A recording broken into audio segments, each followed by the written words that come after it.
لیکسیون 7 German زبان کا سبق نمبر 7 عنوان ہے جرمن زبان میں مہینوں کے نام۔ نامن der Monate auf Deutsch۔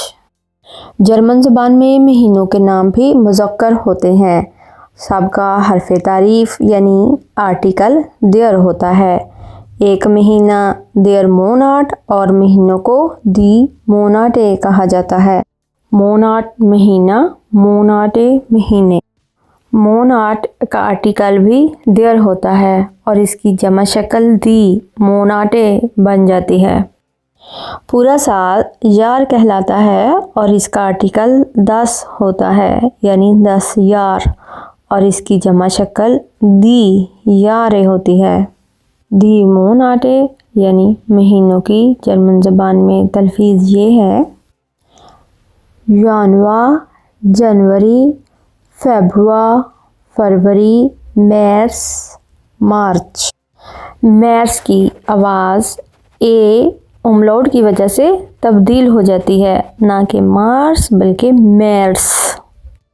آگے ہے اپریل، اپریل، مئی، مئی، یونی، جون، جولی، جولائی، اگست، اگست، سپتمبر، ستمبر، اکتوبر، اکتوبر، نومبر، نومبر، دسمبر، دسمبر۔ جرمن زبان میں مہینوں کے نام کے ساتھ حرف جار یعنی پریپوزیشن im کا استعمال کیا جاتا ہے۔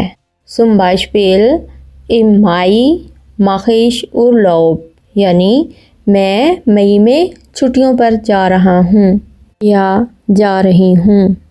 wiederhole der Januar, der Februar, der März, der April, der Mai, der Juni, der Juli, der August, der September, der Oktober, der November, der Dezember۔